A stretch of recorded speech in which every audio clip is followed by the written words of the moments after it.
Bueno, vamos a tratar hoy el tema de la reducción por ley. Esa es la propuesta, así dice, la reducción por ley de la jornada laboral hasta 25 horas semanales. Voy a hacer un pequeño resumen del díptico. El díptico trae muchas más cosas, está abierto a otras cuestiones, conceptos quizá que habría que desarrollar, pero bueno, eso también habrá un debate luego, habrá gente después que profundice, que desarrolle todo un poco, y bueno, lo que voy a hacer simplemente es un resumen un poco de del díptico que tenéis todos, y bueno, viendo punto a punto. La propuesta en sí, como digo, es reducción por ley de la jornada laboral hasta 25 horas semanales, estableciéndose salarios a un nivel que garantice la capacidad adquisitiva. Esto de garantizar la capacidad adquisitiva suficiente de las personas, uno de los puntos durante el desarrollo, la elaboración de la propuesta, queríamos desmarcarnos de la idea de los mini-jobs, que a veces se ha hablado aquí, o la idea de el empobrecimiento de los trabajadores con esta propuesta. Ni empobrecimiento ni enriquecimiento, sino nos referimos a capacidad adquisitiva suficiente. Es decir, lo que decimos con ello es que no haya en ningún caso una reducción salarial. Esta propuesta, que aparentemente puede resultar una propuesta puntual, en el desarrollo, y ahora lo vamos a ir viendo, sobre todo los objetivos, tienen mucha más potencia, o al menos esa es nuestra intención también, mucha más potencia de lo que se puede más o menos pensar en un primer momento. Entre los objetivos de la propuesta, o al menos objetivos adyacentes que podemos encontrar a la hora de hablar de la reducción de las 25 horas, en primer lugar la liberación del tiempo para la satisfacción de las necesidades humanas. Muy importante tener en cuenta que la idea del trabajo ha sido colonizada única y exclusivamente desde la idea de un tiempo productivo, un trabajo productivo. La idea de la reducción de las 25 horas busca, en primer lugar, romper un poco, cambiar esa idea como uno de los puntos fuertes, ¿no? También, y hablando del trabajo, podríamos tratar otros aspectos como la idea de desmercantilizar el trabajo, es decir, que el trabajo incluye también otra manera de tratar el tiempo y también de tratar necesidades que tienen más que ver con lo humano. En esta idea de reducir la jornada laboral también va incluido, obviamente, el reparto de la riqueza mediante la eliminación de la acumulación de rentas y la circulación del capital, así como el incremento de los niveles de empleo a la hora de repartir el trabajo. Esto más o menos son objetivos a grosso modo, luego los trataremos un poco más en profundidad, pero bueno, lo que quiero decir con ello es principalmente cómo la idea de la reducción de las 25 horas trae aparejado otra serie más de circunstancias, de consecuencias por ello, ¿no? Los dos objetivos fundamentales de la propuesta, el contexto, la justificación, es por un lado la liberación del tiempo y por otro lado el reparto del trabajo. Ponle esto el micrófono, esto. Ahí no está así, ponle el culo del micrófono. Ahí. Eso es. Ahí. Bueno, en cuanto al primer objetivo, ya digo, los dos primeros objetivos que serían liberación del tiempo y reparto del trabajo. El primer objetivo, la liberación del tiempo, hay que tener en cuenta algo fundamental, que es la única manera de acceder a bienes necesarios para la propia supervivencia, tiene que ver con la adscripción al trabajo asalariado. Es decir, lo que es evidente es que el trabajador, de una manera o de otra, está obligado a vender su propia vida, su propio tiempo vital, para acceder a cualquier tipo de bien común, ¿no? En la medida en que, de alguna manera, cede parte de su tiempo para la obtención de un salario, se produce una serie de conceptos que llevan aparejados, como tiene que ver ese plus trabajo del cual se extrae cierta plusvalía, y a partir de ahí, obviamente, se produce un concepto del tiempo que tiene más que ver con la producción en el trabajo para poder obtener medios de supervivencia, ¿no? Es decir, no es la primera vez que de alguna manera se ha intentado reducir la jornada laboral en busca principalmente de ventajas para los trabajadores, ¿no? Pero sí que es cierto que, por ejemplo, una de las falsas promesas que se hacía es que por medio de la tecnología conseguiríamos de alguna manera reducir la jornada laboral y de alguna manera conseguir beneficios, ¿no? Todo lo contrario. lo que ha hecho el progreso tecnológico, no solamente reducir la jornada laboral, sino directamente mandar a muchas personas directamente al paro, ¿no? La crisis, por ejemplo, está siendo una excusa para aumentar, por un lado, la edad de jubilación y en ningún caso reducir las jornadas laborales, sino aumentar previamente las jornadas laborales y en muchos casos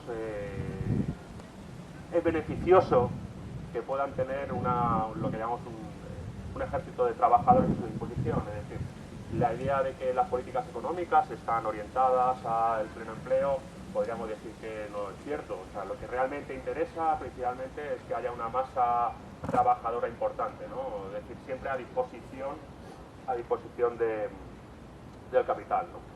En cualquier caso, no solamente el concepto de tiempo productivo, sino que también dentro del concepto de trabajo asalariado encontramos principalmente cosas como las horas extras, el trabajo por turnos, la movilidad geográfica obligatoria o el desplazamiento obligatorio, ¿no? De una manera o de otra, todos este tipo de variables, ¿no? que suman, ¿no? a lo que es el trabajo productivo, lo que produce principalmente es una desnaturalización y deshumanización del hombre, ¿no? En general el hombre tiene que estar a disposición prácticamente a diario de alcanzar una serie de objetivos de los cuales por supuesto no alcanza ningún tipo de beneficio personal ni colectivo, pero que al mismo tiempo le están robando tiempo vital, ¿no? Esto más o menos a grosso modo en cuanto se refiere a la liberación de tiempo. Y luego tendríamos el otro objetivo principalmente que tiene que ver con el reparto del trabajo, ¿no? Esto que he comentado antes, la existencia del desempleo, que beneficia principalmente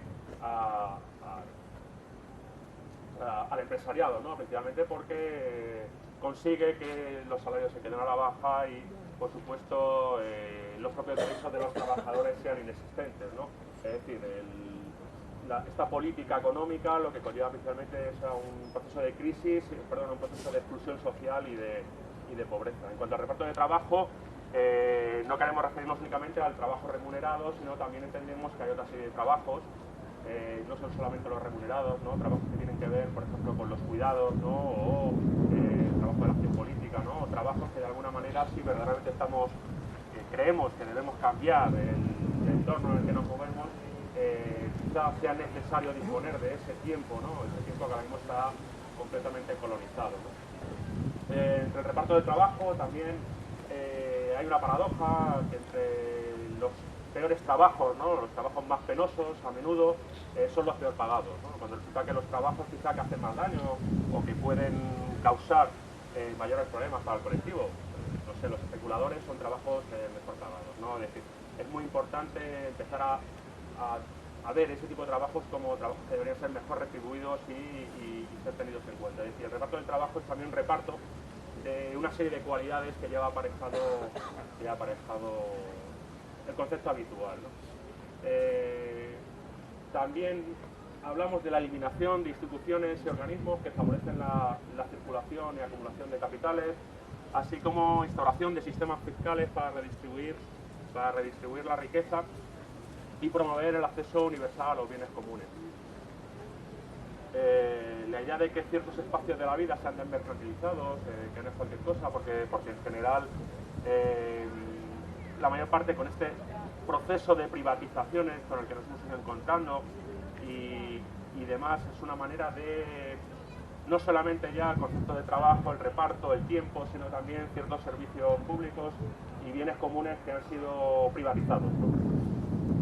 Entre el reparto de trabajo trae como consecuencia ciertas medidas como la eliminación de los modelos vigentes de propiedad, distribución, producción y consumo, así como evitar la superproducción de bienes superfluos a costa de bienes necesarios y también evitar de alguna manera ese crecimiento ilimitado que lo que pretende es expoliar recursos sin tener en cuenta la reposición necesaria, así como también la obsolescencia programada. Digo todo esto precisamente para que veáis la deriva, ¿no? que podría tener esta propuesta, ¿no? El desarrollo, ya digo, son 25 horas semanales o su equivalente en cómputo anual. Otra de las medidas que también tenemos en cuenta es regulación y control de las horas extras para su posterior eliminación, así como de alguna manera fomentar la inspección de trabajo y también el público conocimiento de sus actuaciones. Otra de las medidas sería también el adelanto de la edad de jubilación y el retraso de la edad de acceso al mercado laboral. En cuanto a la reducción de la jornada laboral, es muy importante que se hará sin reducción de salario. Insisto mucho en ello, lo dije al principio, para que no se confundiera con los mini-jobs, que se ha hablado mucho, y se confundirá con otra serie de cosas que pudiera confundir a la clase trabajadora, ¿no? La idea de eliminar el abismo salarial tiene que ver con cómo se financia esta propuesta. Cuando muchas veces le decimos a la gente la reducción de la jornada laboral, todo el mundo cree que a partir de ahí ya no es financiable la mayor parte de las cosas, es decir, teniendo en cuenta que nuestra idea es que las retribuciones más altas no podrán ser X veces el salario instaurado, a partir de ahí sí podría financiarse buena parte del coste de la propuesta, además de una fiscalidad fuertemente progresiva sobre las rentas del capital que derivaría hacia la financiación de ciertos servicios públicos, ¿no? A día de hoy, por medio de las rentas de capital, lo único que se está haciendo es eliminar ciertos servicios públicos o privatizarlos, ¿no? Esta medida también entendemos que puede ser perfectamente aplicada desde el ámbito local a un ámbito más general, y entender que esta medida debería ser un elemento central de la lucha social, y que cualquier país debería protegerse frente a las amenazas de multinacionales y demás, habituadas y acostumbradas a entender el tiempo productivo, el trabajo productivo de una manera que lógicamente está en contra de nuestra propuesta, ¿no? Es decir, entendemos la dificultad del asunto, ¿no? Y por último, antes de ya pasar a mis compañeros, algunas conclusiones, aunque creo que ya estaban implícitas un poco aquí. La idea es replantearnos radicalmente el modelo económico y el concepto mismo del trabajo, ¿no? Esto es bastante importante. Inicialmente, entender que una persona, porque trabaje solo 25 horas, no está trabajando poco, porque puede estar perfectamente haciendo otras 25 horas de trabajo en su casa, ¿no? Con otra serie de acciones, ¿no? Que no por ello se trabaja menos de lo que realmente se dice, ¿no? Decir que el trabajo remunerado no puede satisfacer todas las necesidades, de hecho, en general, no satisface prácticamente las necesidades que tienen más que ver con lo humano, ¿no? y con lo colectivo, ¿no? Y decir, por último, que esta es una medida que también forma parte de otros conjuntos de medidas, ¿no? Y que desarrollan muchos de los aspectos que aquí, pues, bueno, quedan un poco trazados muy esquemáticamente.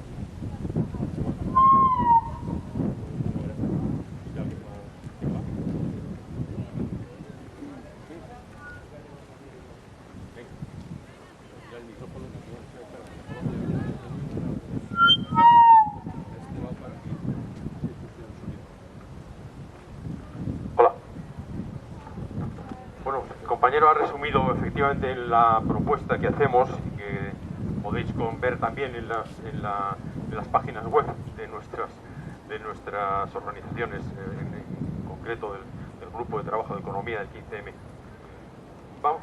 Lo que vamos a hacer a otros compañeros a continuación es completar con algunas ideas más o este mismo planteamiento, ¿no?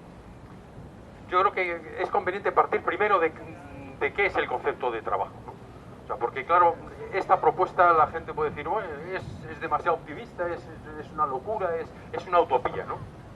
Entonces, desde luego, el diccionario, por ejemplo, tiene 11 acepciones de la idea de trabajo, es decir, pero muchas de ellas se refieren a la idea del trabajo como esfuerzo, como obligación, pero nosotros creemos que hay una fundamental, es decir, y queremos entender el trabajo primero pues como la realización personal de la gente que realiza actividades gratificantes, y por otro lado la participación de cada uno de los ciudadanos en las tareas y las obligaciones colectivas de la sociedad.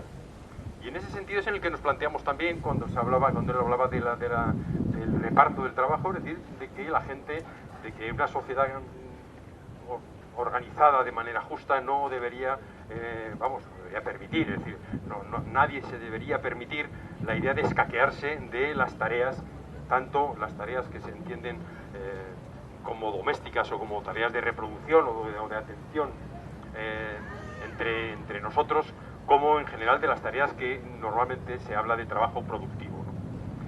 Bien, hay una cuestión fundamental, y es que conviene decir a la gente, ¿no? pensar, y yo os llamo a pensar en ello.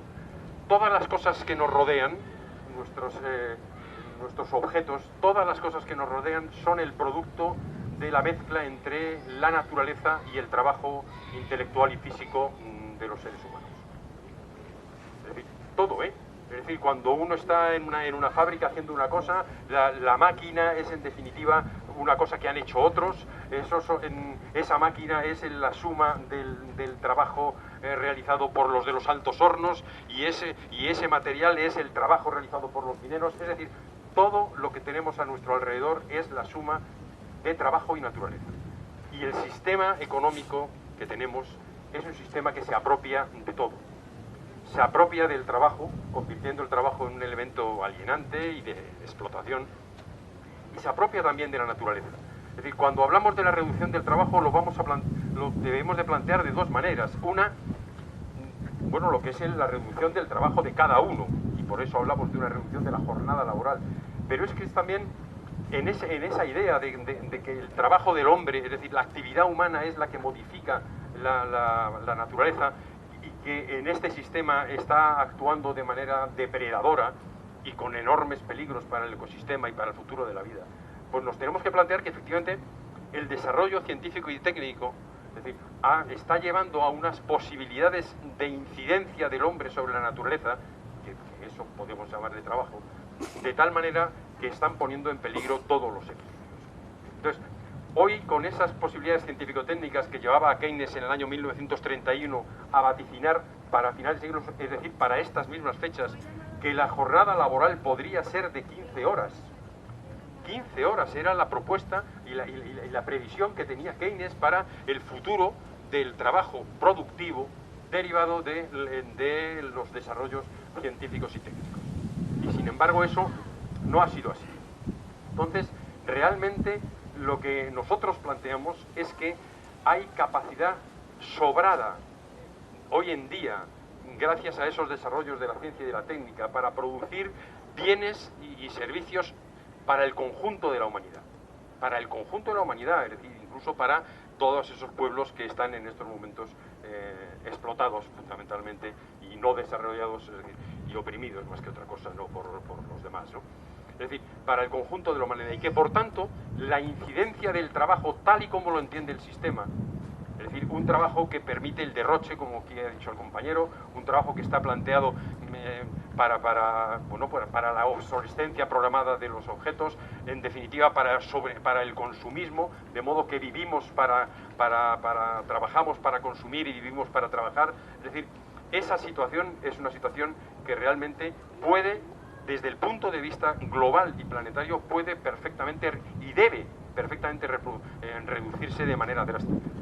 Y eso es una visión de carácter global. Si entramos, evidentemente, además a esa concepción del trabajo como un trabajo ajeno, vamos a una cuestión que es importante, que es la del tiempo. Es decir, si vais a ver cuál es la definición del esclavo, el esclavo es aquella persona que dedica todo su tiempo al amo. Un esclavo es una persona que dedica todo su tiempo al amo para trabajar o fuera del trabajo, en cualquier circunstancia está a disposición del amo. El trabajo alienado que plantea el trabajo explotado de esta sociedad determina, por tanto, que el trabajo, que las jornadas de trabajo son una parte de esa esclavitud. Y por tanto ha habido una lucha permanente de los movimientos obreros y de los trabajadores por reducir ese tiempo y por ganar tiempo para la vida, para ganar tiempo para su ocio, para sus actividades sociales, y nos tenemos que plantear también incluso para las actividades de la participación que requieren trabajo para estar y para participar en las asambleas, en la discusión de los asuntos colectivos y en definitiva también para otro tipo de trabajos que habría que repartirse, como aquí se ha dicho, entre hombres y mujeres, que desgraciadamente la sociedad machista ha estratificado unos trabajos y otros, y para los trabajos penosos o otros trabajos más o menos gratificantes, ¿no? Entonces, esa cuestión es una cuestión tan fundamental, el plantearse que la reducción del tiempo de trabajo asalariado es un elemento esencial que debemos, y por eso hacemos esta propuesta, que debemos conseguir, y estamos intentando, ponerla en el centro de la actividad de otros.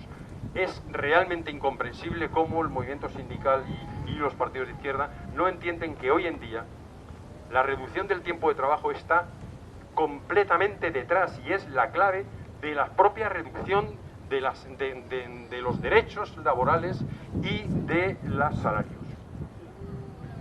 salarios. Es decir, si no, ¿de qué nos creemos que se están reduciendo los salarios en esta crisis? No será por medidas administrativas, que en realidad pues han podido congelar los salarios de los funcionarios. No. Los salarios se están reduciendo porque existen un ejército de parados. Y esa es, y por tanto la reducción del tiempo de trabajo y la reducción del paro es tan estratégica que está por delante y por encima y entendiendo que está completamente abarcando lo que es la lucha por el resto de los derechos que se están perdiendo en la medida en que existe ese interés. Es decir, esa reducción del tiempo de trabajo que planteaba Keynes, aquí se ha planteado igual, es decir, no se ha efectuado como decía, sino que los capitalistas les conviene, les interesa, o sea, es realmente estratégico para ellos plantearse que es preferible tener un ejército de parados y un ejército de personas sin tiempo ni siquiera para formarse o para organizarse para la protesta.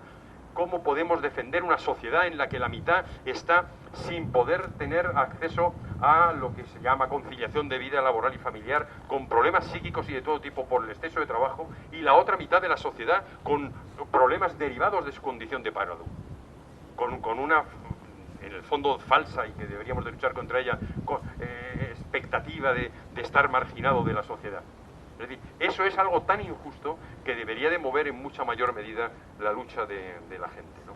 Entonces, por tanto, más allá de que es posible reducir el conjunto del trabajo, es decir, del esfuerzo transformador, porque es posible manteniendo perfectamente el abastecimiento de bienes y servicios para el conjunto de la población, también nos planteamos la reducción del tiempo de trabajo para cada trabajador, en la medida en que libera su propio tiempo para la vida, Entonces, eso es lo que nosotros nos planteamos fundamentalmente como reducción del tiempo de trabajo, pero luego nos planteamos también otra idea, que es la idea del reparto. Y la idea del reparto es que, efectivamente, pues ya tenemos cálculos realizados al respecto, es decir, la cantidad de millones de horas de trabajo que podrían realizar los trabajadores en paro, podrían automáticamente reducir de una manera drástica la jornada de trabajo. Pero claro, vuelvo a decir, chocamos con algo sustancial. La reducción de tiempo de trabajo que nosotros planteamos no es una reivindicación solamente que puede darse en cada fábrica, en cada gremio, y que debe de estar, igual que estuvo en su momento la lucha de los trabajadores por la jornada de 8 horas. Es que una reducción de tiempo de trabajo pone en cuestión la esencia misma del sistema capitalista.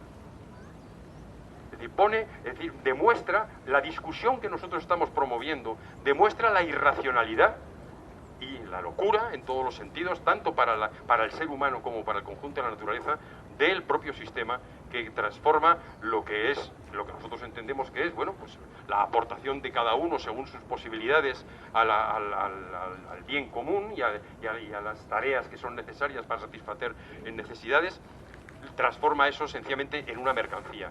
Todo lo transforma en una mercancía que se vende en función de lo que ellos llaman productividad y tiempo. Bien, no me voy a extender más porque yo creo que en lo fundamental ha sido resumido por el compañero anteriormente. Y bueno, pues plantearse que efectivamente los trabajos penosos son trabajos que efectivamente van a seguir siendo necesarios en cualquier momento también, y que eso, por tanto, no se trata en todo caso al revés, es decir, gratificar de manera especial a aquellos ciudadanos que lo realizan. Nunca precisamente, además, penalizarles con el hecho de que, además de ser los trabajos más penosos, son los trabajos menos remunerados. Estamos atacando a la esencia misma del concepto del desarrollo de esta sociedad, basada fundamentalmente en la competencia en lugar de basada en la solidaridad. Estamos planteando otro nuevo mundo, y la reducción de tiempo de trabajo no es una utopía, es una posibilidad demostrada claramente con las posibilidades de las fuerzas productivas de hoy, y naturalmente con otra forma de organizarse, con una forma de enfrentarse a una sociedad consumista, a una sociedad derrochadora, y que derrocha nuestro tiempo, nuestros medios, y que derrocha los bienes de la naturaleza. Nada más. Sencillamente yo creo que de aquí deberíamos de salir con una idea clara, y es la que pretendemos extender, y es que esto queremos que se convierta en un eje central de todo tipo de luchas sociales a partir de ahora. Nada más.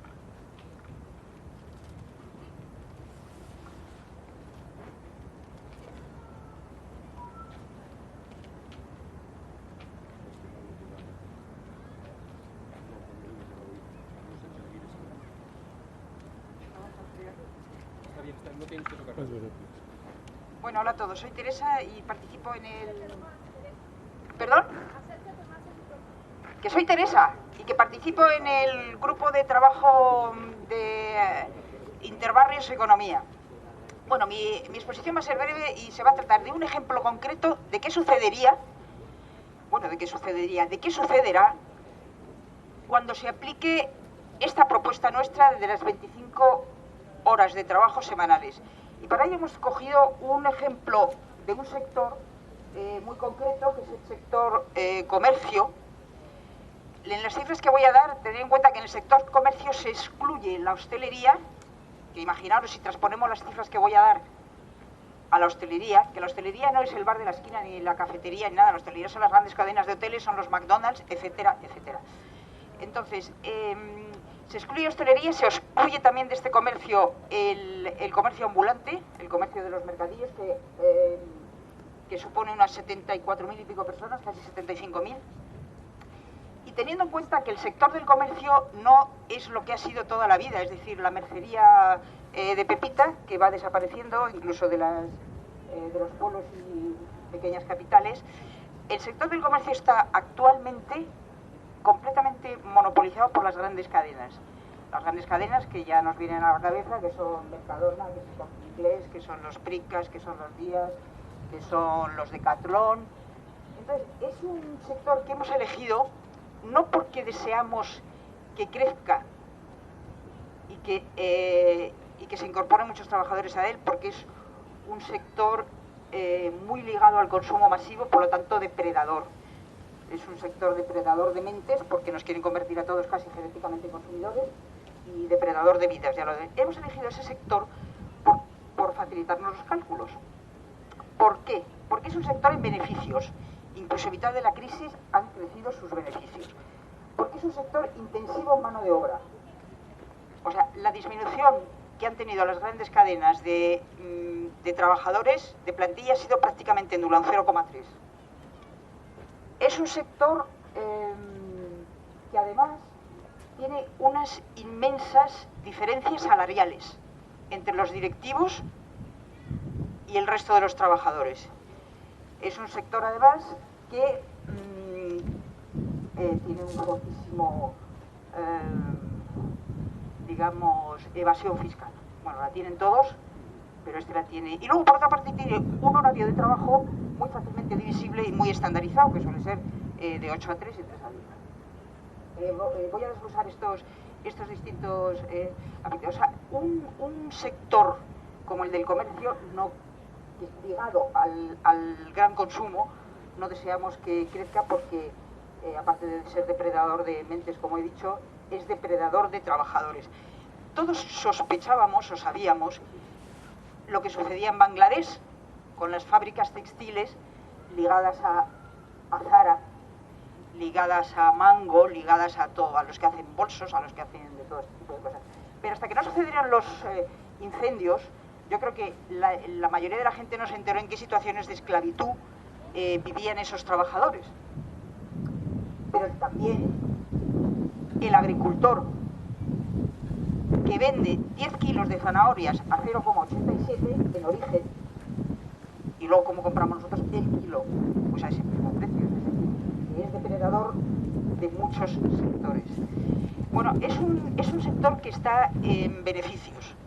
¿De dónde proceden los beneficios de estas grandes firmas que he mencionado? Y muchas más que os vendrán a la cabeza, pues proceden de dos factores muy concretos. O sea, el segundo, porque el otro es más importante, el segundo, nosotros pagamos al contado y ellos pagan a los proveedores a 30, 60, 90 o 120 días.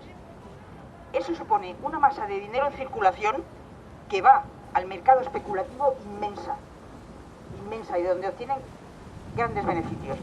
¿Cuál es el otro factor que incide en sus beneficios? La diferencia entre el coste en origen y el precio de venta. El coste en origen, imaginaos, Bangladesh, donde están radicadas muchísimas de las textiles que nos rodean. El salario medio en Bangladesh, el salario mínimo en Bangladesh, porque es un país que tiene un salario mínimo, es equivalente a 37 euros mensuales. 37 euros mensuales que se le da a un trabajador que trabaja entre 14 y 16 horas diarias. Imaginaos la cantidad de pantalones vaqueros que pueda ser un trabajador durante un mes por 37 euros y que luego esas grandes cadenas venden a 20 o a 30 euros. O sea, por mucho que en ese coste en origen del factor trabajo incidan luego el transporte, la distribución, la logística y todo esto, como mucho se convierte en 5 euros. De 5 a 20 o 30 euros, imaginaos el beneficio que obtienen ahí esas cadenas, cuando a los trabajadores los tienen en situación de esclavitud, como hemos visto. Esclavitud no como una metáfora, sino esclavitud, como ha dicho el compañero, de una persona que dedica 16 o 14 horas de su día, de su horario, a trabajar en esas condiciones infames en las que veíamos que trabajaban. Es un sector intensivo en mano de obra. Tengo aquí unas cifras, entonces, estas cifras sí que son del Instituto de Estadística, de las pocas que proporciona ya, porque ahora casi las tienes que comprar. Cuando quieres saber algo te tienes que ir a Eurostat.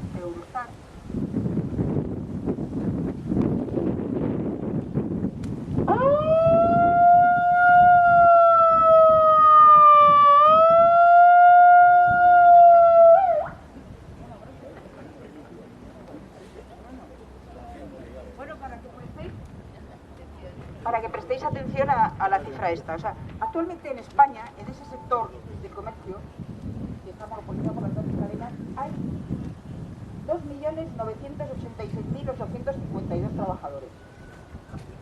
Si se aplicase la jornada laboral de 25 horas,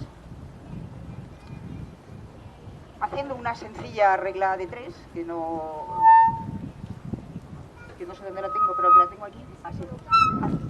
El micrófono al costado, Ponlo más recto. Bueno, haciendo una sencilla regla de 3 inversa, a esos 2.986.000 trabajadores habría que sumarle 1.792.000 trabajadores. Piensa, gírate. Es que... No, para que se dirija. No.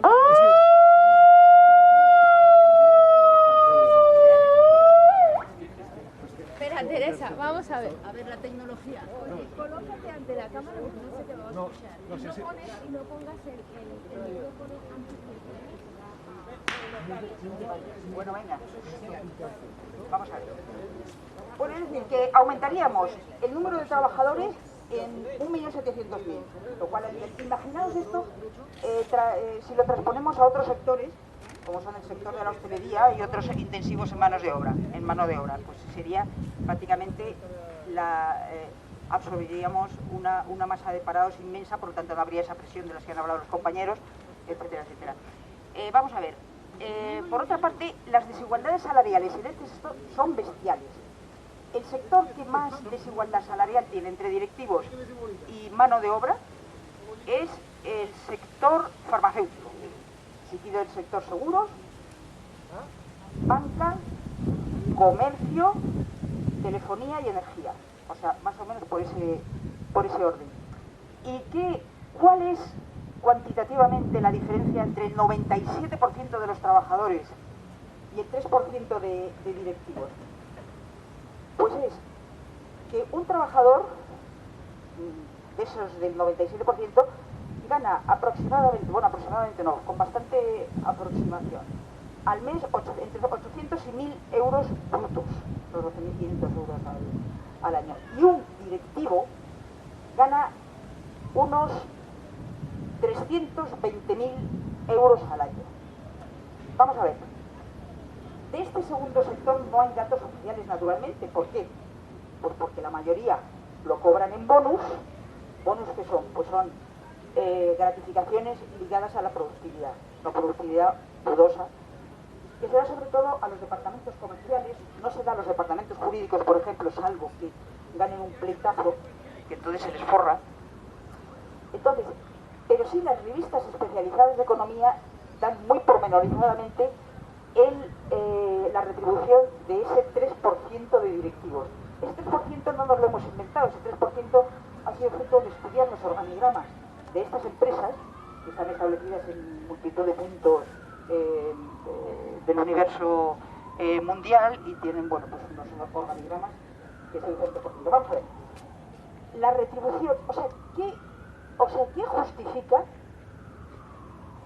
que un pescador de Pescanova,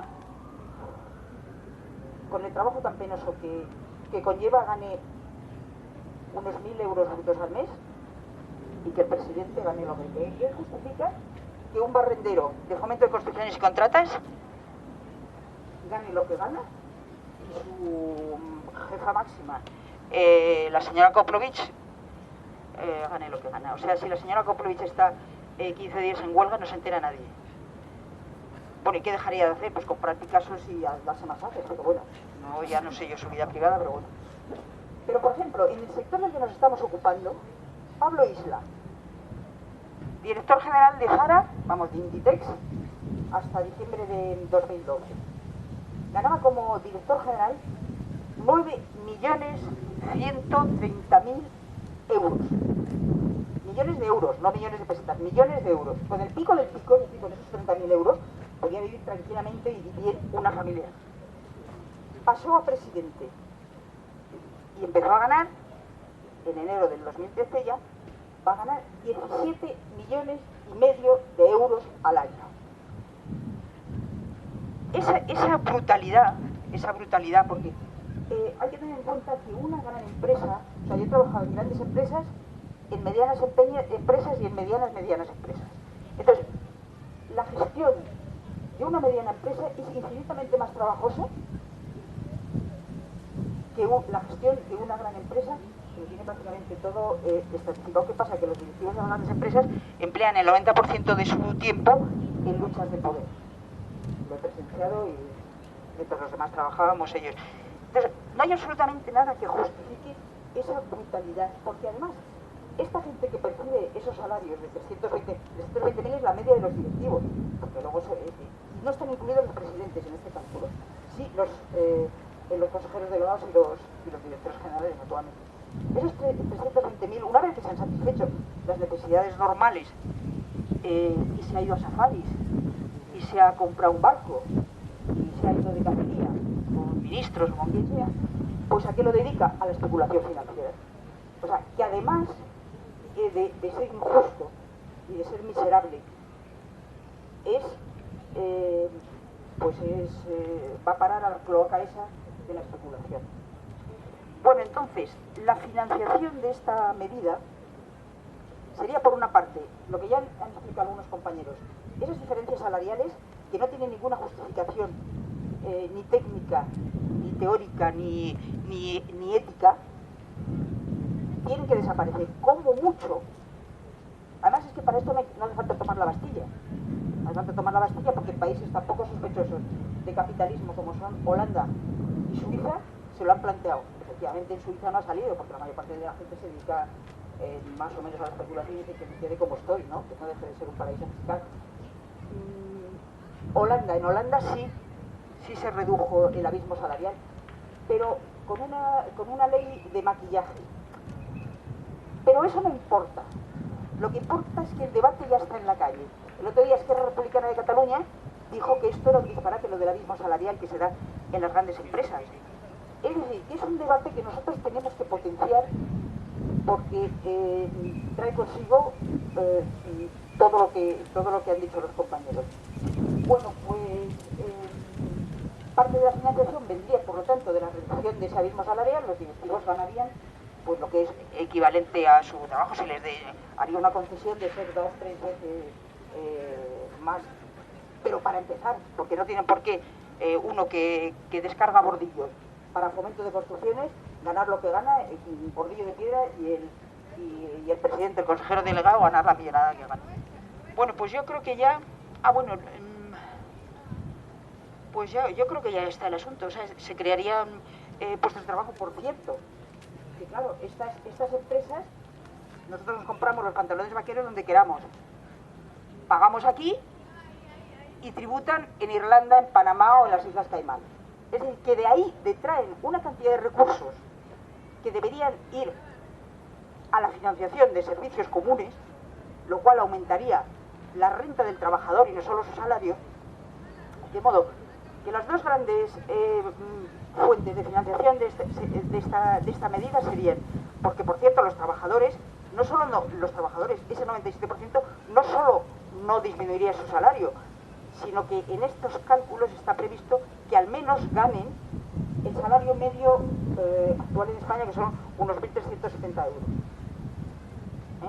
Pero que los otros no ganen como mucho el doble o el triple, ya lo veremos. Porque esto lo tenemos que trabajar y lo tenemos que trabajar en el sentido de... Y luego el tema de la evasión fiscal, que ya es clamoroso, y que justo estas grandes empresas son pues de las más evasoras. Bueno, ya no tengo nada más que decir. Me da miedo esto.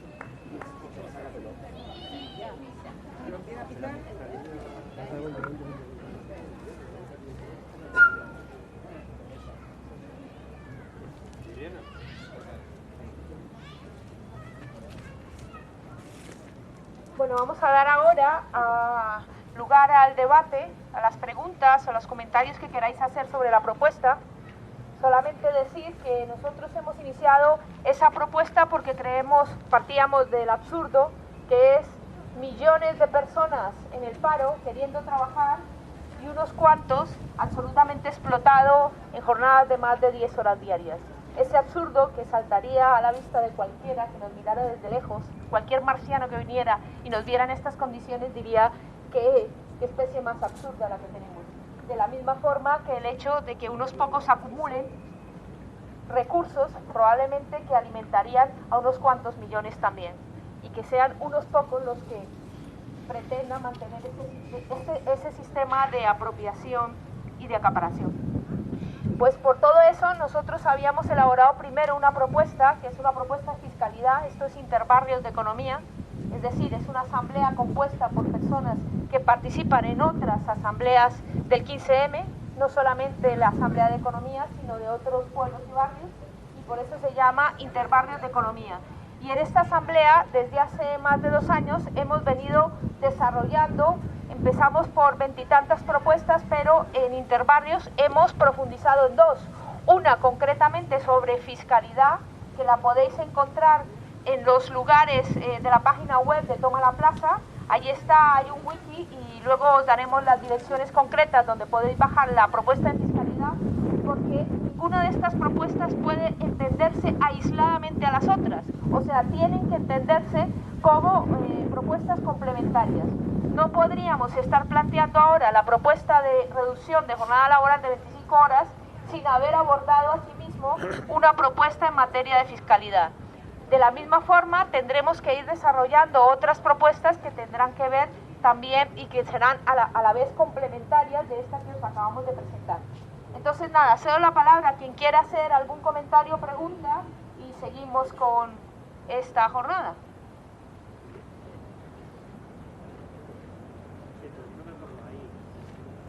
Es que si no, no se te oye. No, yo no quiero aparecer. Bueno, venga. Sí, yo 2 cosas que me hacen mucho que recapacitar. Una de ellas es que no tenemos en cuenta que el trabajo fue inventado como tal, como esclavitud, hace 10.000 años, cuando se inventó la escritura y la esclavitud, y que el modo de trabajo ha ido evolucionando, porque los tiempos han evolucionado, pero realmente es una esclavitud encubierta. Entonces el problema cuando haces algo de esto es el tema de que hemos sido educados a través de generaciones para ser esclavos y someternos. Por eso la gente habla mucho de sus trabajos, pero al final se acaba sometiendo, ¿no? Y otro dato muy importante que la mayoría de la población no conoce es el tema de que realmente el trabajo dentro de 15 años va a ser algo escaso y muy valorado, porque ya han calculado que con los avances tecnológicos y la robótica para dentro de 15 años sobran directamente el 44% de los empleos que hay actualmente, y no los empleos más cualificados de directivos, sino van a ser empleos de jardinero, de taxista, etcétera, etcétera, etcétera. Entonces, bueno, esto puede ser bueno para de aquí a 15 años, pero dentro de 15 años habrá que plantearse otras cosas porque el escenario va a ser totalmente diferente. ¿Alguien más quiere hacer algún comentario o... Yo un pequeño comentario. Es que he recordado a Michael Albert que hablaba del trabajo desagradable. Entonces estoy de acuerdo con que se reparta, o sea, en horarios más accesibles a la gente los horarios, pero sin merma del salario, pero también que se repartan los trabajos desagradables, porque hay personas que tienen trabajos que parece que han sido condenados a galeras durante toda su vida. Entonces, pues, tener en cuenta eso. ¿Alguien más quiere?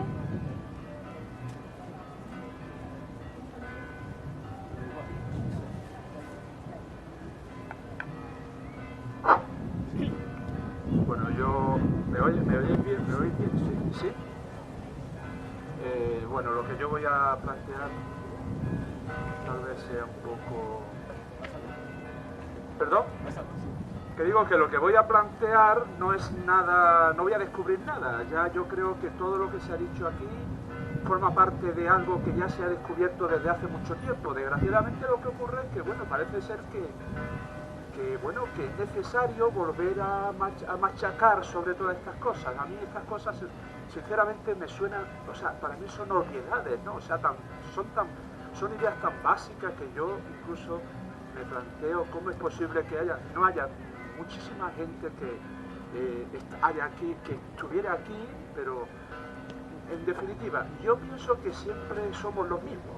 O sea, somos los mismos los que estamos siempre en los sitios como este, ¿no? Nos interesamos por estos temas, ¿no? Entonces lo que yo echo de menos son discursos, por llamarle de alguna manera, o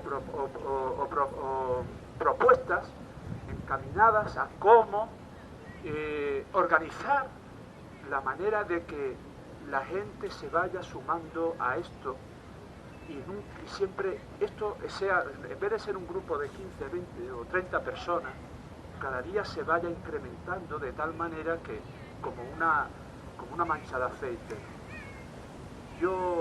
Eso es lo que me preocupa a mí, lo que yo veo que falta, porque estas ideas, ya digo, están muy bien expuestas y creo que son fácilmente asimilables, pero lo que me parece mentira es que no haya más gente aquí, cuando hay gente que está sufriendo las consecuencias de este sistema en el que vivimos, ¿no? Y que parece que son sordas a todas estas ideas. En este tema, pues es por lo que yo, sinceramente, me produce un cierto desánimo, una cierta... Y creo que no debe ser así. Creo que no se debe perder nunca el ánimo y el optimismo, pero que sistemáticamente voy comprobando de que esto siempre es lo mismo, ¿no? Ya estoy acostumbrado.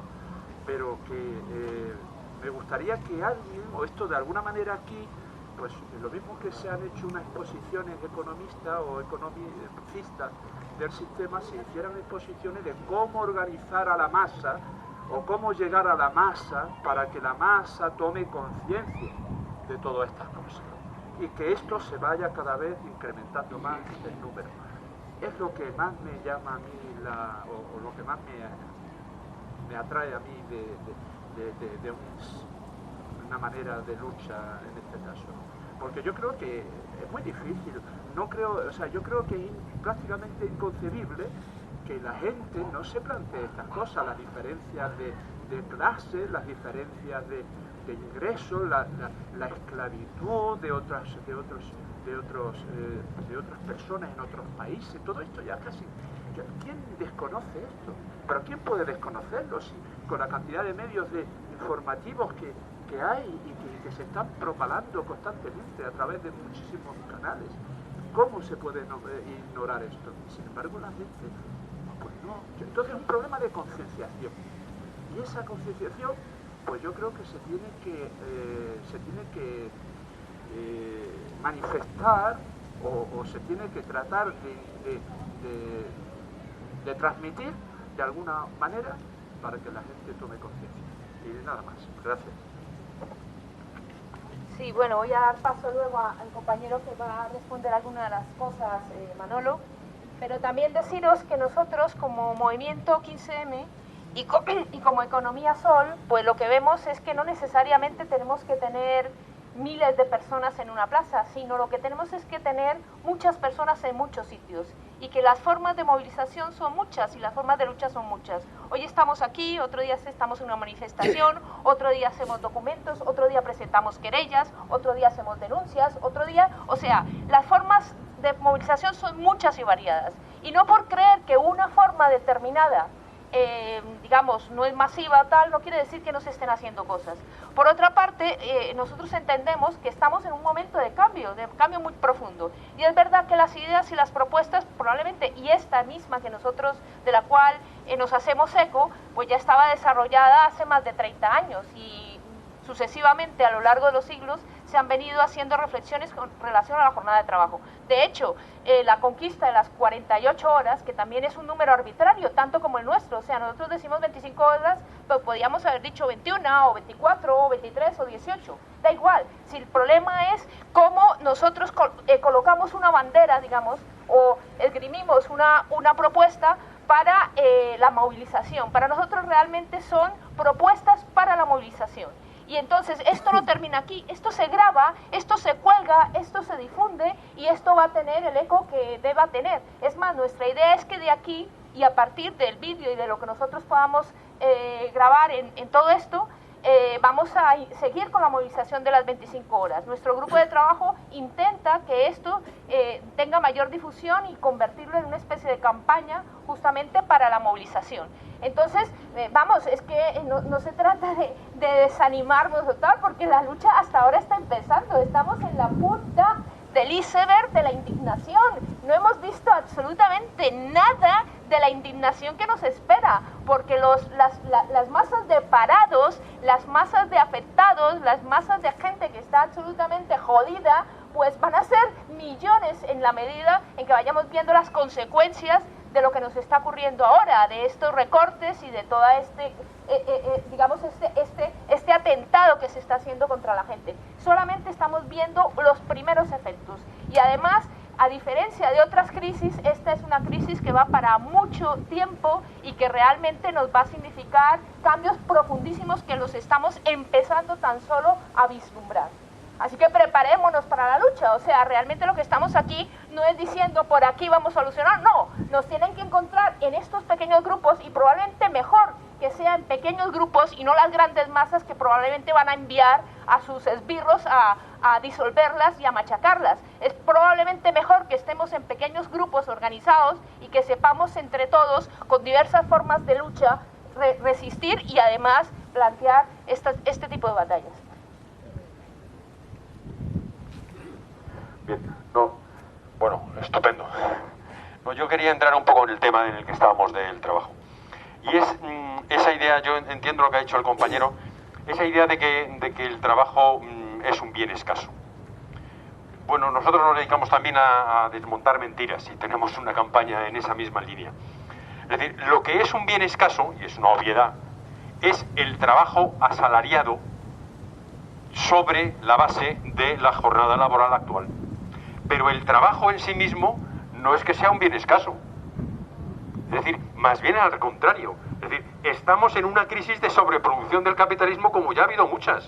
Es decir, el capitalismo, en su afán depredador y de búsqueda permanente de mayores beneficios y de vender más y de producir más, que esa es la máquina que alimenta las burbujas, pues llega momentos en los que se crean crisis de sobreproducción, que en otras ocasiones históricamente se han resuelto incluso con guerras. ¿Por qué?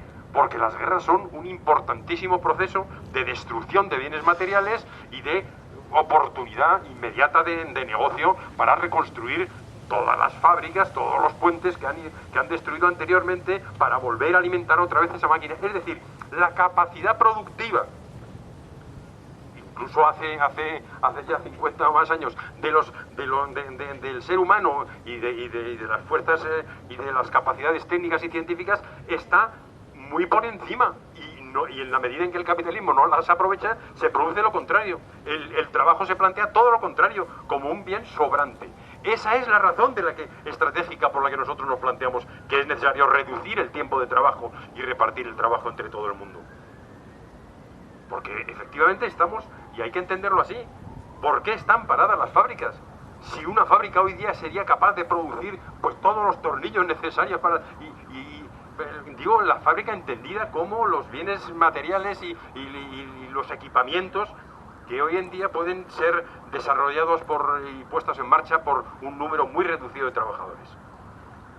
Es decir, por eso es por lo que ellos, pese a todo, pese a esa potencia enorme de las fuerzas productivas que podía satisfacer las necesidades humanas, siguen manteniendo jornadas laborales de 40 horas porque prefiere efectivamente que existan ejércitos de parados para así tener un mayor margen de ganancia, aprovechando que eso fuerza al miedo a los trabajadores a perder lo poco que tienen. Es decir, el trabajo entendido como el único método de subsistencia.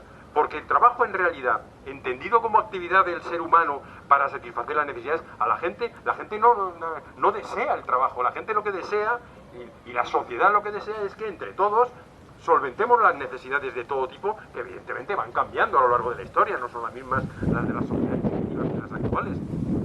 Pero incluso con la media de las necesidades que se pueden entender razonables de las sociedades actuales, hoy en día es posible, a la gente lo que le preocupa no es el trabajo, a la gente lo que le preocupa es tener los bienes que los trabajos producen. Y por tanto vamos a plantearnos que la lucha por la reducción del tiempo de trabajo está vinculada naturalmente a la lucha por la distribución de los bienes, es decir, de los rendimientos que los trabajos producen, y eso ya es otra cuestión. Esa es la lucha de clases también en el terreno no de la aportación del trabajo, sino de la distribución y del reparto de los beneficios de ese trabajo. Nada más.